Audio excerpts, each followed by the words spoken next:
What's up, Bitcoin Radio? Back in black, Blackburn, that is. And I'm wearing a black shirt tonight. I hope everybody's doing great. It's the Sunday live cast with your main man, Joe Blackburn. Hey, folks, Bitcoin's holding steady, looking good at around 72, 73, 7,400-ish. I hope everybody's having a wonderful start to the new year. I know Bitcoin is. It's been a good start. I mean it.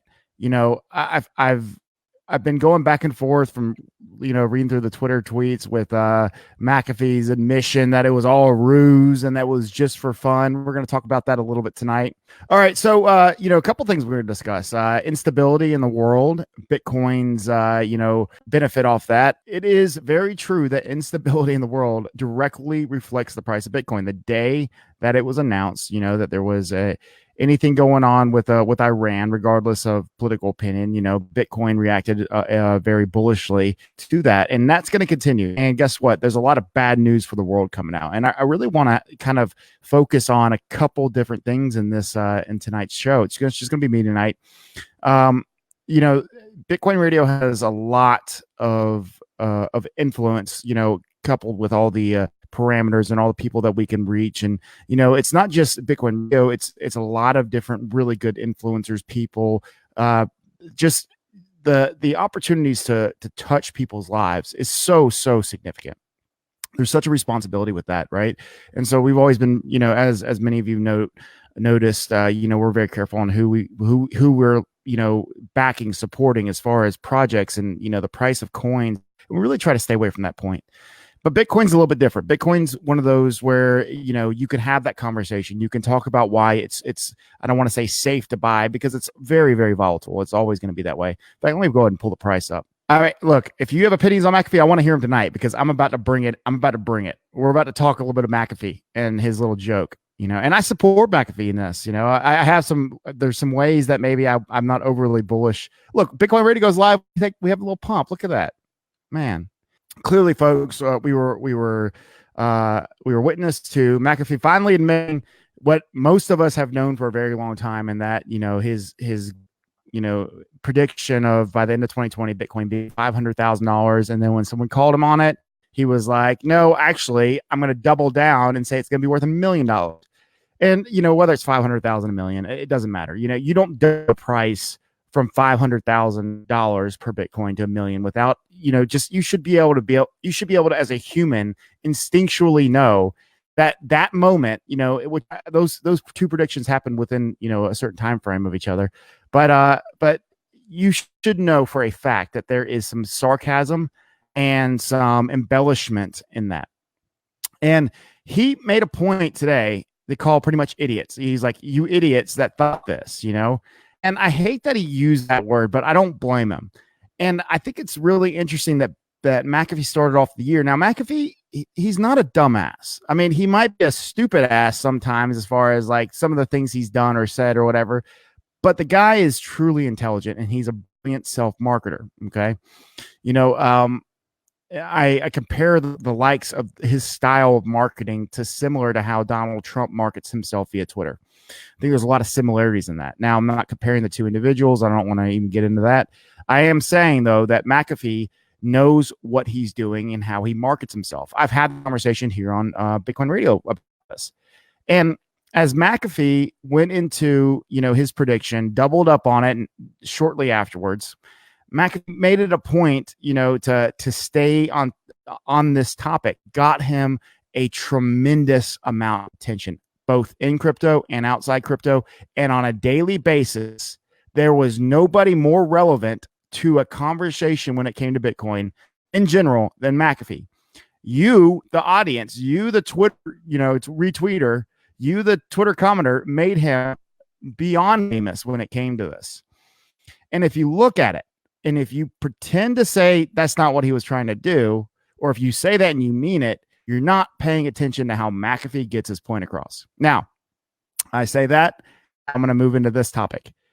Him saying that and him bringing attention to it, whether the embellishment of what he thought, the ruse, as he called it, was a good way to do it as far as for Bitcoin's purposes, that's up for debate. I don't really I don't have the answer for that. I'd rather not Bitcoin be seen as something that you're going to take a lottery chance on from the outside coming in. I don't think that does anybody any favors when you think about, well, Bitcoin's going to be millions because McAfee said it. Let me hop in. And then it stands still or goes down for, months at a time. That doesn't bring any credibility to Bitcoin. And I don't agree with that or that influence of what Bitcoin is capable of doing and being, because I firmly believe that Bitcoin, and as John McAfee, you say it's mathematics. I firmly believe that he's correct in saying that it easily can be that in some capacity. Keep going, Bitcoin. Look, I'm watching live feed of what you guys are also watching it with me, 7,400. I don't want to pretend that I hate what McAfee did. I don't. In fact, I think it was brilliant. I wish I would have thought about it first, right? But was it or is it the healthiest for Bitcoin? Maybe not, right? I don't disagree that with a lot of people saying that that's not the right way to be representing what Bitcoin can be, what it will be. Now, that is not the only thing, though, that has happened in this context. A lot of people have made aware of it, good or bad, and a lot of people are paying attention to it. And they did it because of the dickening. Now, look, I think this is hilarious. Someone makes a website about the dickening. I'm actually surprised that McAfee didn't let it keep going. I'm really surprised. I mean, why stop it now? I mean, like, clearly, as the year would go through, there'd be a certain point where it'd be obvious that Bitcoin isn't going to be at $1 million or $500,000 for that matter.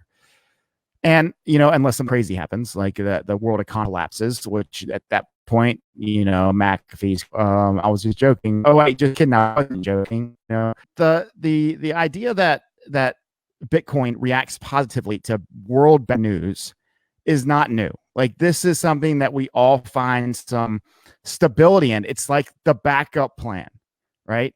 And imagine, and first and foremost, before this comment, I do not want the world to burn down in flames. I don't, nor am I rooting for bad things to happen to countries, people, humans, individuals, groups. I'm not looking forward to this. I'm not pretending like this is what I'm looking forward to.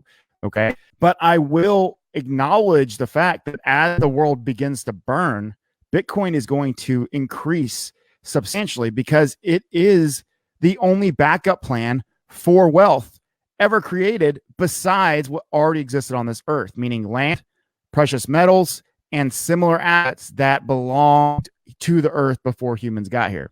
Okay. Now, when we recognize that Bitcoin's replacing this identity of money in the wealth sector as bad things start to happen, I'm in firm belief that the world economy is a very, very pivotal point. And I'm not the only one who believes that. The stock market, for example, in the United States is up at the highest it's ever been. It continues to break records. There's a lot of investor confidence. There's a lot of things going on right now that, are really positive for people who invested in the United States stock market. It's not unique. There's other stock markets too that have done really well over time. I mean, heck, Venezuela is, I think, doing incredibly good from its all-time low. And I think it had a nice little rebound recently. But that's not to say that these things will continue, right? The U.S. economy is going to have a recession. Historically speaking, it always will. Is that going to happen next year? Is it going to happen next decade? When? I don't know. I can't answer that for you. There's a lot of people with a lot of opinions that are way smarter than me, and they all seem to disagree. We got gold, and this is one of the biggest influence. And Joe, you're kind of stealing my thunder, but I can appreciate what you just said. Gold's at $1,500 right now. When you start seeing gold gain momentum like that, that's a really good sign that the economies are starting to struggle, that people are starting to get more skeptical of what the economies are going to do. What's up, DM? Dustin Minch, sliding up all of them's DMs. All right, Dustin Minch just commented, for those who are wondering. I stand here firmly stating that whether it be the United States economy, whether it be China, and China is one of those economies that has benefited off of a recent surge over the last couple of decades of not just relevance, but dominance some of their sector, and the manpower and the amount of control they have over there. They've been able to really take advantage of a really just an opportunistic land. A lot of people have land, a lot of places that do business in China. I don't agree with all their politics over there, most of their politics, should I say. But they've been able to capitalize and capture a big portion of the market over there. India, another one, well on their way. I think India will replicate some, if they can get their politics together, some of the success that China has. Keep the change, you filthy animal. So, I'm sitting here watching the world right now, watching the instability, watching gold, I'm watching silver, I'm watching land prices. In times of economic, at least, losing confidence in economic, success, investor will take gain and they'll put them into hard assets. And as you see this surge to go and spend money that they've earned on markets, whether it be a Bitcoin market, whether it be the stock market, or whatever it might be. And I'm really trying to simplify this. Just keep that in mind, folks. I don't want to be an economist. I'm not. But I am a rational and sensible person who's taken experience, who's taken what he's seen throughout his existence, me, and I've watched the recession of 2008. Okay. I'm not saying that that's where we're destined to, right? I'm not saying that I'm intrigued by the opportunity for failure, but I don't see a way long term that this style of, or at least this moment in time, this success will maintain. And I can tell you things, and this is not an endorsement. This is not saying what happens in the 2020 election is absolutely going to be relevant to the to what Bitcoin's price does. It's also going to be relevant to gold and property values. It happens with Iran right now. As an American, obviously, I have personal interests. I want this country to be really aware of its surroundings, realize we're not the only person or only country in the world. But I also have some own personal beliefs about other things too. And I have daily dialogue with people who I disagree with. And it's really fun to engage and learn that way. With Bitcoin up 7,400, we're up $50 since we started going live. The point where I'm coming to in this is that Bitcoin succeeds on the world's failures. And at least that's the interpretation of what people are looking at in Bitcoin right now. And I really want to encourage everybody to pay attention to this. Pay attention to the style in which Bitcoin moves and why it's moving that way, right? There's a lot of important factors that can make you more successful in this market. I don't want to pretend like I know what's happening next. I know that there is going to be probably some stability coming up, not just with the election, but with Iran right now immediately. And this is as an American, right? I think this kind of twines with what what McAfee was saying. He said he was just making a joke. At the point, it's just a ruse. I don't believe McAfee was just making only a simple joke. And let me get Joe on. There he is. What's up, Joe? I don't want to talk too much without you. Blackburn, how you doing, brother? My man. Happy New Year, by the way. Happy New Year to you too. I just got back from 10 days in Colombia and Panama. Nice. And actually ran into a place in a really rural area called Guatape in Colombia. I got to show you the picture here, just because you'll appreciate it. Let me dig it up here on my phone through the hundreds of pictures that I shot. And I want to make a comment about what you were saying, that success of Bitcoin is dependent on, the failure of the world systems. I think I don't think that that's completely true. I think that's just one aspect of it, right? The failure of the world system can certainly accelerate the need for the adoption of Bitcoin, but on its own, on its face, it's a superior system, period. And we don't require failure of other systems in order for Bitcoin to succeed. Yeah. And for the record, I didn't say that it was necessary that the world burns for Bitcoin success. I just said that it does go up with the world's problems. Exceptamos Bitcoin. Yeah, in Colombia. Burger West. Yeah, La Parrilla Burger and Beef in Guatape, Antioquia. really rural area, and No there it offense to was. all Spanish speaking individuals, for the record. And honestly, if I hadn't just eaten lunch, or if they had dessert, I would have bought something. I'm looking at the menu, I'm like, oh, I just ate, and I want to, buy something with Bitcoin, and so it didn't happen. But I did take a picture. No, that's really cool, and I love seeing that. As 5 years ago, would you in that, Joel? Not a chance. Not a chance. And the more people that are holding, using, and not spending and selling their Bitcoin, right? If you're not selling your Bitcoin, if you're using it for transacting, the more commonplace, the more normal, and the more that people don't have to sell it to fiat, right? If this is a exchangeable item now that people value, it obviously valuable. It's $7,400 right this second. If you guys didn't hear me before, I want to reintroduce Joe Comm. Joe Comm, thank you for joining me impromptu. Joe Comm is the host alongside of Travis Wright, the Bad Crypto Podcast. Following them and listening, make sure you guys go do. So getting started, let's talk a little bit about me, especially since I'm a little bit uncrispy at the moment. Go ahead. What are your thoughts on this? Well, I saw the tweet today as I was flying back. In fact, I've been up all night because you have to catch a plane out of Panama at 3 a.m, which means you're at the airport at midnight, and then to Fort Lauderdale, which, by the way, is the worst airport. Don't go. And all kinds of clusters there. I made it home though and haven't had sleep. But I saw McAfee's tweet en route. It happened at 8:06 a.m. today. Have you read this yet on the air? I did. Okay. No, not over there, but feel free to. Yeah. Well, I want to read it again just because it's I haven't read it over the air yet. So okay. It has not. So here's McAfee's tweet. Eat my dick in 12 months, a ruse to onboard new users. It worked. Bitcoin was first. It's an ancient technology. All know it. Newer blockchains have privacy, smart contracts, distributed apps, and more. Bitcoin is our future. Was the Model T the future of the automobile?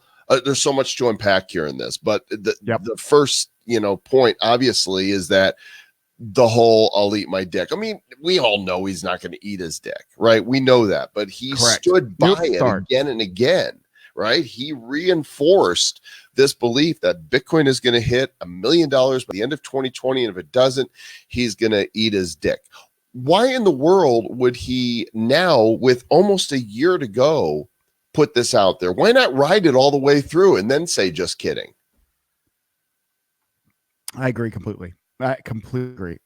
It kind of bugs me that he didn't just ride it through. Like I went, both of us have got a chance to get to know John over the years. And I feel like John's not one to really back off something. And I don't know if he was just so sick and tired of having to hear about it every day. That also doesn't sound like John. Or he was like, maybe I have made a mistake and I just need to go ahead and take it right now. I mean, what do you think, Joel? You know him. Well, I don't know. I mean, we've interviewed him a few times. I've actually never met him face to face. Travis has a couple times.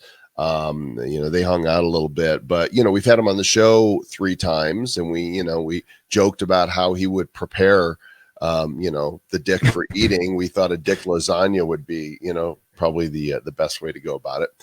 I'm just a little surprised, and it's hard to say I'm disappointed in John McAfee because first of all, he doesn't care, and he's probably disappointed so many people that who am I, right? I disappoint people too. I just wish he would have followed through on it all the way, and it seems like this was a premature admission. John, did you just have a premature admission? He'd be the first one to probably say that's exactly what it was, and now Janice has to clean it up. Tweet that at him. Please tweet that. That's clever. I like that. All right, I'll tweet it. I'll let you have that one. Now, well, also to your point is, let's just say Bitcoin does, and I'm not putting it past Bitcoin to make a run of 40, 50, 60,000 bucks. I mean, I don't want to say likely. I don't want to say it's probably going to happen. That's not the case. But it's impossible, and it's not even impossible out of like it's not impossible for me to win the lottery. That's not what I mean. I mean, it literally has an opportunity to hit that 25, 30, 40, 50,000 mark. And guess what? If Bitcoin doesn't hit $1 million, but it hit $50,000 in 2020, not a bad deal. So what? I'll take it. I mean, no one's going to be mad at John McAfee for making a prediction that Bitcoin was going to go up.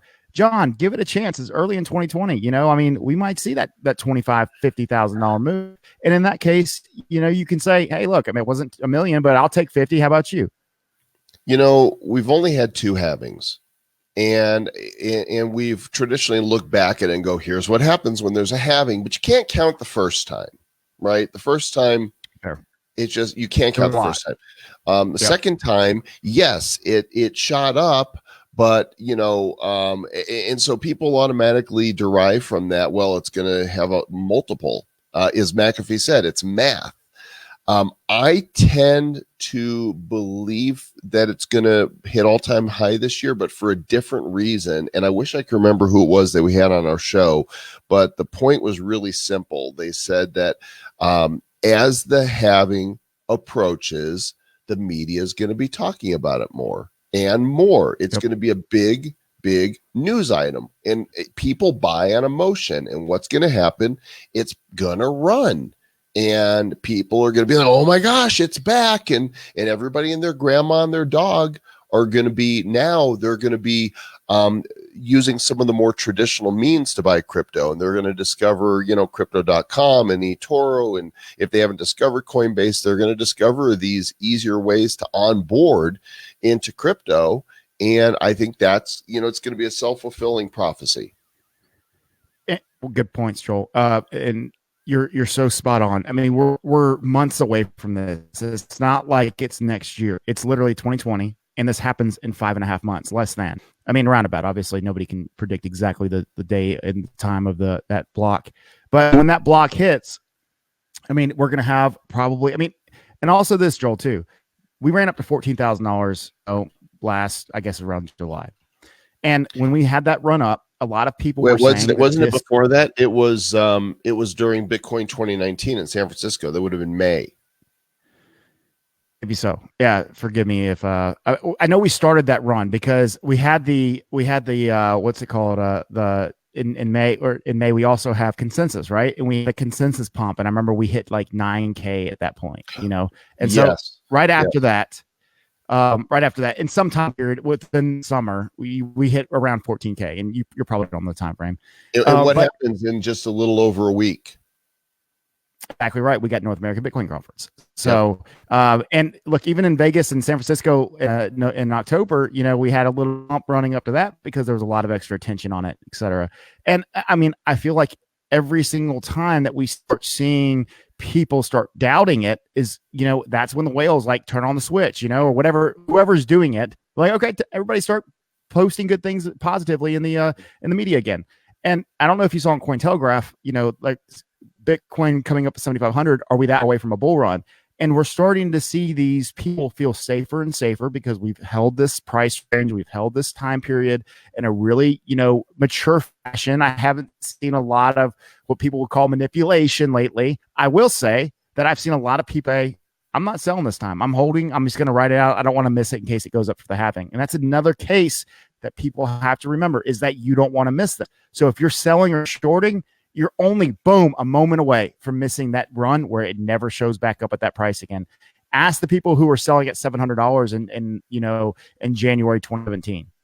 I mean, I remember people telling me that it should have gone down to $400. You better sell it because that's where the support range was. I remember it vividly, and we never got there, and we never saw it again. No. Anyways, I get excited about this part because I believe that this bull run is not just going to be Bitcoin. I think we're going to see some altcoins benefit off this too. And this is where I get that feeling, you've just been in it long enough, Joel, where you remember, it felt like this before. Right. But, look, crypto is unpredictable. And that's some people who read the charts would say it's not, that it's very predictable. I think human emotion is predictable, but Bitcoin, there's so much manipulation involved here. Right?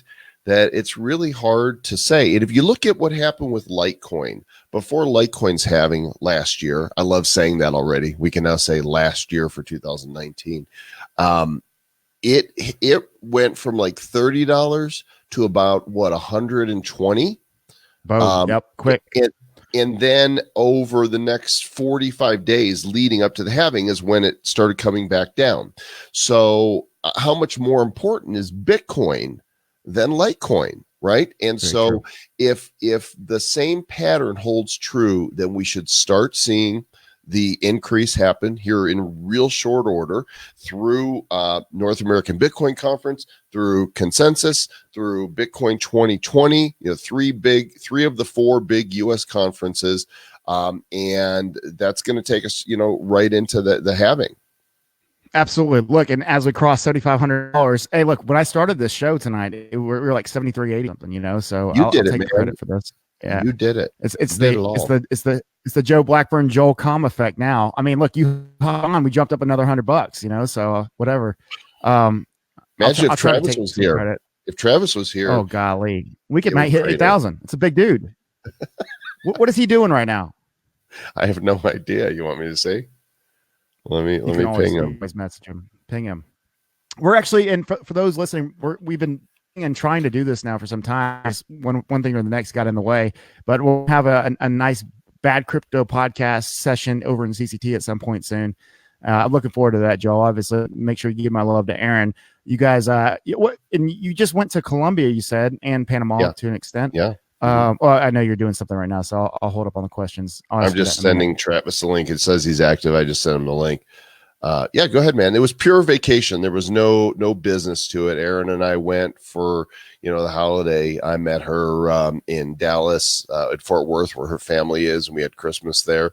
And then the two of us took off for Medellin, Colombia, which beautiful valley, in some really bad areas, but considering that, not a long time ago, it was drug lord central. It was narcos, the place is turning around. There's still slums, there's still crime, but there's now a tourist destination, to go and see how things are changing. And then from that, we went to sit along the coast on the Pacific side in Panama. Saw the Panama Canal, and it was cool. And like I say, I'm going on fumes right now, but determined to stay up until it's time for bed and then just crash like a big dog. Yeah, you got to get back in that system. That rotation of going to sleep at a good time. Like every time you get off vacation, it's like you need another 5 days to recover, especially the older you get, But, but the thing I loved about Panama, and I've never been to Colombia. I've spent very little time in South America, but I have spent some time in Panama and along the Central America coastline on the Pacific side. That beach is just incredible. The water in the sand with the sparkly black sand. Did you see any of that? What was really amazing is where we were. We stayed at the Westin Playa Bonita. And I'm learning a little Espanol. I'm determined to learn Spanish now. Yo soy un hombre. Sí, señor. Yo soy un hombre. ¿Dónde está el baño? The tide twice a day comes in and out. And when we got there, the tide was so far out. It was like just all this sand and rocks. And I'm like, where's the water? And 2 hours later, it was all the way up along the shore. But the yesterday before we left, we walked out when the tide was out. And I'm like, okay, well, we're standing right now in this much water. By, in a few hours from now, it's going to be 4 feet deep. And we watched, it's like, wow, it's just so dramatic. Absolutely. No, dude. We're over 7,500 now, by the way. Yep. 7505. That's what I'm talking about. So that side of the Pacific Ocean, like when you're down in there, is such incredible experience. If you haven't gone, folks, highly recommend it. Now, you said that you saw, obviously brought up the fact that you saw, the Bitcoins, take a picture of it. You showed it to us earlier here in the show. Did you speak to anybody about Bitcoin? Was there any locals what was the feeling overall? Really interesting, actually. When we were in Medellin, we decided to tour. It's called the Comuna. It's an area of Medellin that was fought over by various factions, and there was drugs and gangs, and basically the people kind of fought back. And now this part of the slum, there's murals, beautiful murals all over the walls of this community, and they've actually built the only outdoor electric escalator in what's a slum. And it's like 5 levels, and it goes all the way up, and you go on tours. Wow. And we met this guy. He's 40 years old. His name is Juan Pablo, and he's from Venezuela. and he's still got family in Venezuela. In fact, I did an interview with him that I just need to edit a little bit, and I'm going to put it up so people can hear. And he was talking about how bad socialism is and how crazy anybody in America would be to elect a socialist president or anybody in government. And he didn't know anything about crypto. He's like, wow. He's trying to earn money to send, to help his mom and his family that are in Venezuela still to eat. Fortunately, they're close to the border so that she's able to come to the border and get stuff from him and get money. But he experienced firsthand, how bad things were in Venezuela. And, he's a dual citizen. So he lives in Medellin and he gives these tours. And we actually, Aaron especially, gave him Instagram lessons. We looked at his account and we gave him an Instagram makeover. And in fact, if you guys want to go follow it, it's Medellin Magic on Instagram, MEDELLIN Magic is his account. And if you definitely follow that account. If you go to Medellin, go hire him to give a tour. He's so knowledgeable and he's got this entrepreneurial fire. He's like, I'm going to succeed. I'm going to do this. And we just we helped him. And that's amazing, Joel. Good for you. Now, I have no doubts that you guys spend a lot of time and put some effort into we're buddies now. He messages me. Yeah. He's messaging us and how you guys doing? I miss you. I love you so much. We had a great time. And we met. It surprises me.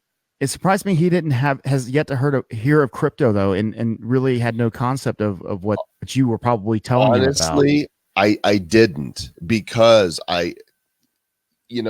look, he comes from a different place and in education, and just showing him some of the things on Instagram that he could be doing you could see it was a stretch. And so, Aaron was like, how come you didn't tell him about Bitcoin? And I'm like, I just feel like this is not the right time right now. I just want us to help this guy to build a successful business. And there's so much opportunity because Medellin's a beautiful place. And he's on TripAdvisor and he's getting reviews. I'm going to see if I could find a picture of him here. But what you just said is such a great point, and to everybody who listens to this, and you should tell the story more too. I'm sure you will. But there is a time and a place to talk about Bitcoin, and it's not every minute of the day. It's not every chance you get. Look at it. Okay, that's me, Aaron, and JP, Juan Pablo, and again at Medellin Magic on Insta, and tell them that Joel sent you. Go follow everybody listening. Just do the favor and go. I think it would be really cool for them to see that somebody's looking up. Put the link to his Instagram right here in the chat comment. It would really encourage him. I'm just going to comment here on Facebook. Look, when you've been through it, where there's you're wondering if your family is going to get food, and you persist and push through to build a business, that is capitalism at work. And we just really wanted to encourage them. No, of course. So, folks, go look out. I also want to, really harp on how what you just said, though. I mean, there's a place to speak about Bitcoin, folks. And, Joel, intelligent dude, someone who's a huge fan of crypto, knew. He was like, I know for a fact it's not this time. It's not the time and place to talk about it. And that day and that moment is coming. I don't envision that you're not going to communicate with this guy. It'll be an extensive relationship, and one that I hope that carries over for years, if not decades. And I got to hand it, recognizing that. And I know me and you both have a unique way of having perspective on these things, because it's our life. We interact with it every day. But you're smart enough, you're patient enough to recognize these things, and it's a good lesson for those listening and those back home. Hey, pay attention, folks. It's important that when you present Bitcoin, when you present crypto, it's done correctly. It's a great point. And I feel like we're having a Stuart Smalley moment from here on out. You're smart enough, and you're old enough, and by gosh, you're good looking enough. Thank you. Are you talking about me? I'm just joking. Oh man, we're back under 7,500. You see what happened when we started talking about being good enough. Bitcoin just died again. It's dead. It's Bitcoin's over. dead, folks. Hey, there you go. Dead. Well, I want to know. Got things to do. I don't want to hijack the show, but I wonder, did you go, man? I'm glad you hopped on. Did you follow at all the dispute between Ronnie and Vinny? I did not. In fact, I don't even know what you're talking about. What this? Oh my gosh. Well, at World Crypticon in 2018, we had Ronnie Moas and Vinny Lingham of Civic. You know who both of them are, right? Yes, sir.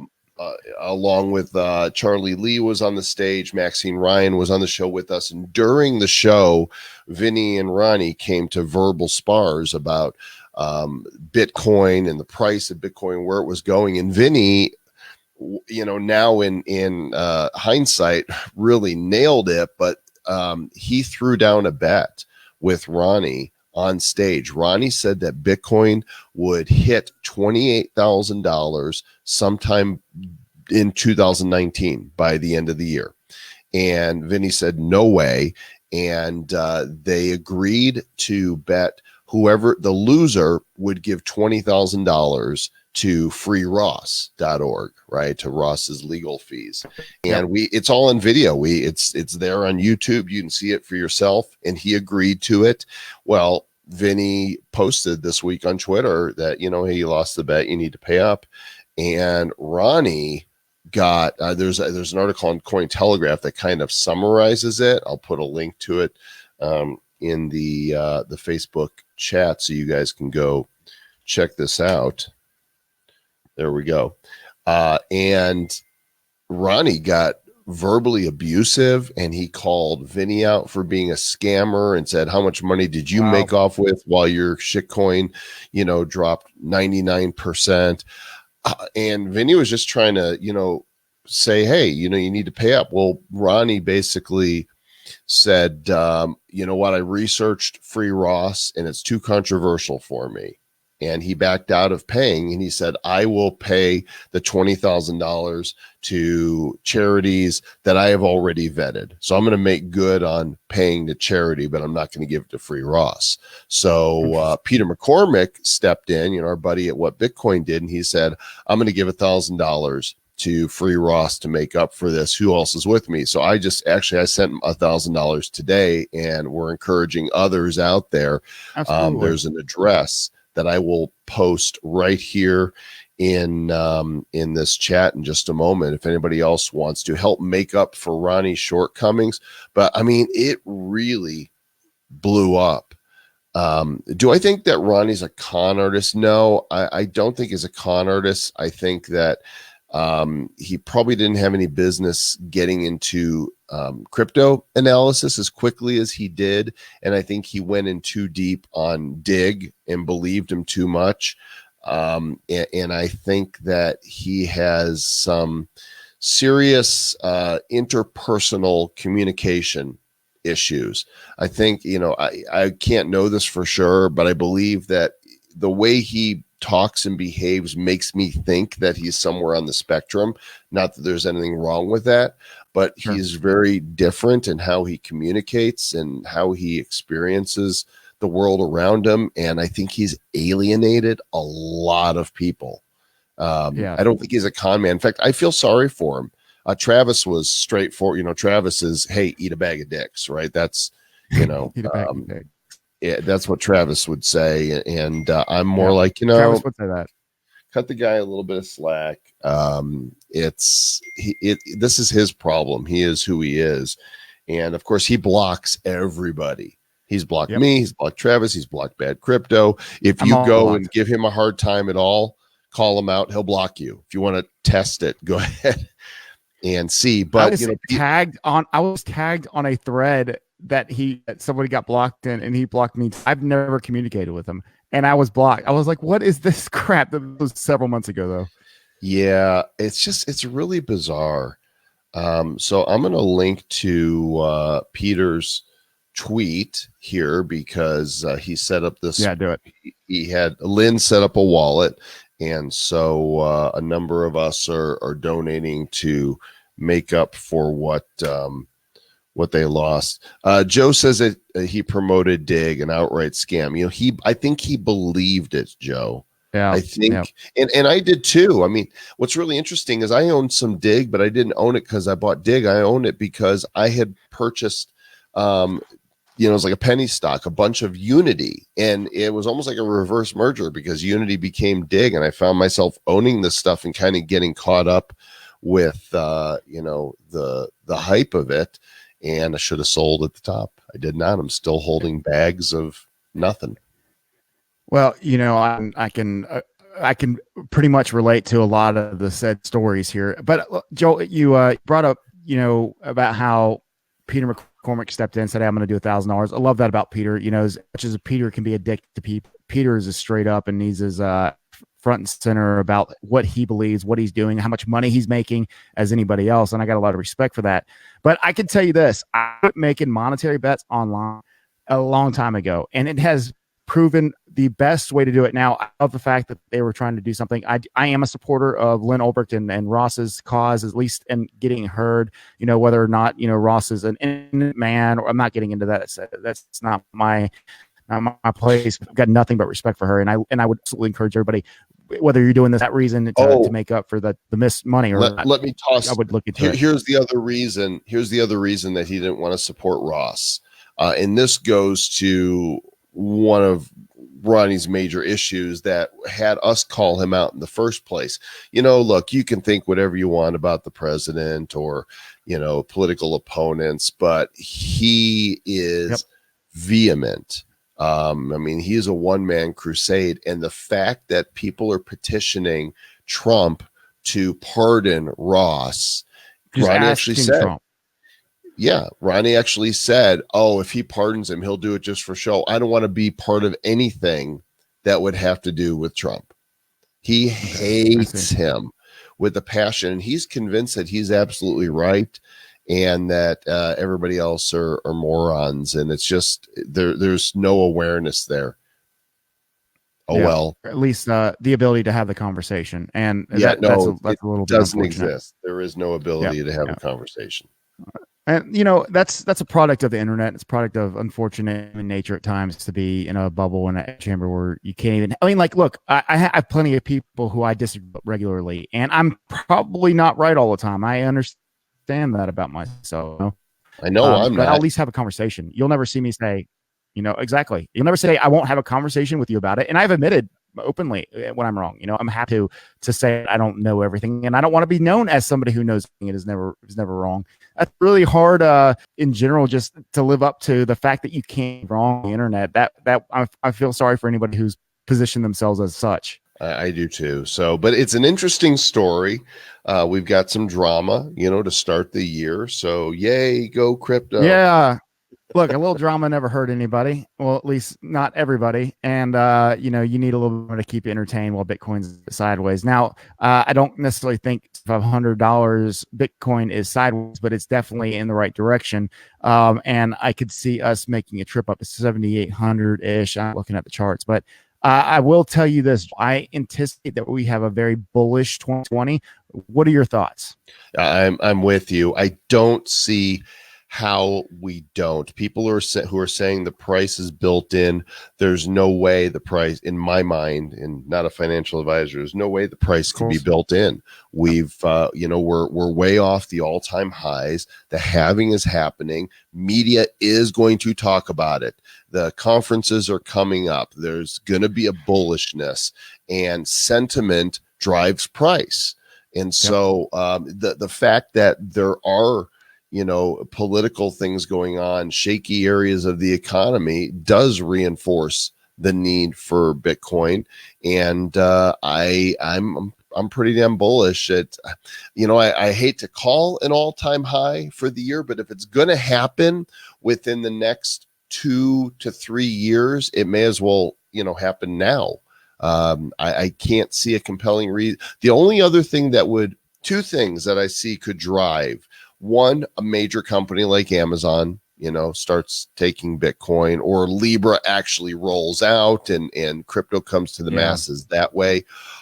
Or the billions that are sitting on the sidelines for investors, they finally decide now is the time and they go all in. And that could be driven by regulation or the fact that they want to manipulate it, because that's what they do. You can't manipulate a free market. It's not free. And that's one of the things I'll say. And so to add on to what you just said, is that we're in a position as crypto enthusiasts, as people who love this space, to make a difference in sentiment. And it's really important for us. We don't have to pretend Bitcoin's doing well to be the truth. It's really doing well, especially compared to the price that it started at, it first opened up.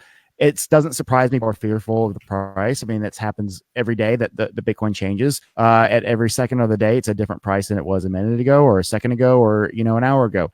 But this is what I know for a fact. Since I've been in Bitcoin has only gone up except for like a 3-month period. That's it. And of that 3-month period, it's plain data to me that it is one of the most successful, one of the most more than likely to go up asset you can own.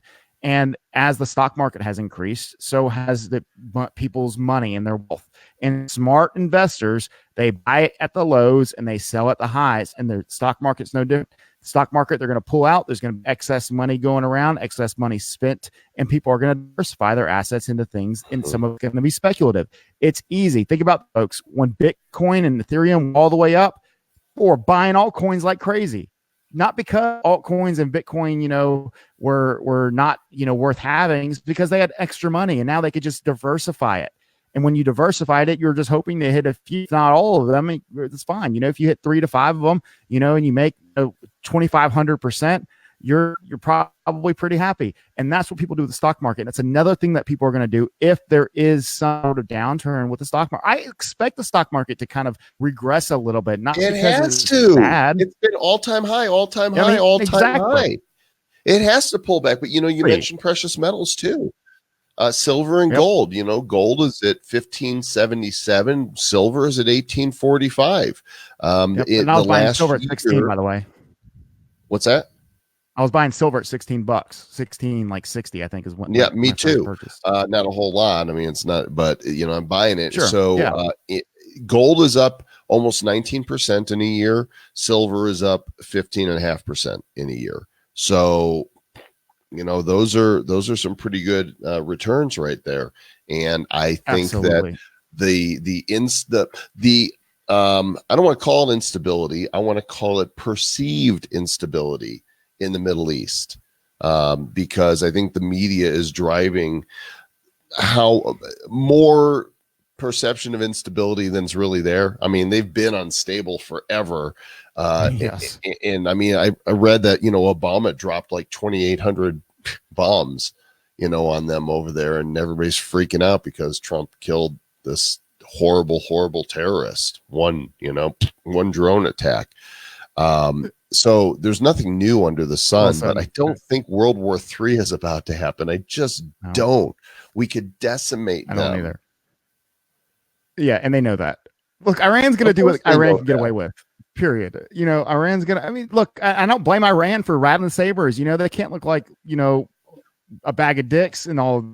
They've got to save face. They've got to be they got people that are there. They don't want to look like they're racist to the entire world. If someone bombed and killed your leader, you want to say something back. I don't, like you said, I don't anticipate World War III, and I think people are freaking out because that's what people do on the internet. They like to freak out and have reasons to be right. Yeah, I do it all the time. I guess the website for selective services, where people are going to research the U.S. government site about a draft, went down because so many people are trying to figure out, how do I escape this draft? These millennials that have absolutely no clue because they're seeing this on the news and they're being told by the media this could lead to World War III, and they're scaring people, and it's just not. They are. It's just not the reality, at least not now. It's just not. It's not going to happen. Hey, off topic, but I just thought about something, Joel, and I just have to say this. Another thing that McAfee might have done, because the reason why he come out and said is this dude who had the dickening countdown was probably about to make a ton of money off of McAfee, and he was probably like, "F that, end this dude real quick," because he probably was mad at him for having it up. And so they probably were discussing something. That's just hey, look, not what happened, folks. I'm just making a presumption here that this is possible because I know how McAfee likes to interact with people. He probably reached out to this dude, was like, "What you doing, man? Take this down. I don't like it." And then this guy was like, "F you, I can do what I want." And McAfee's like, "I got you, son." Boom. And that's my prediction on that's my official prediction on what happened. I'm going to ask Mac, see if I'm right. Yeah, it's about time for us to have him back. We had him on, last time was episode like 284, and I think that this certainly gives us an excuse, gives us something to talk about. I won't be far behind you afterwards. I'll be looking at myself. But he loves talking. We're coming up. He's yes, entertaining. Yeah, he is. And I enjoy every time he comes on. I can't wait till he comes back on. At least, if anything, he's the guy's smart and he's a brilliant marketer. The guy knows what he's doing. And I know that 100%. He knows what's doing every time he says something. Yeah. Well, hey, man, thanks for letting me invade your space. Totally. Hey, no, please. It's the cryptoverse. It's all of ours. It belongs to all of us. And so I appreciate your influence, Joel. I appreciate what you guys are doing in crypto. Where can everybody find you real quick? badcryptopodcast.com. Come stay bad with us. That's right. All right, Bitcoin Radio. We'll see you next time. Thanks for everybody's attention. Let us know if you guys want to come on the show. Send an email, send me a message. I'm happy to accommodate, fit you in. Till next time, everybody, Happy New Year, and we'll see you next time.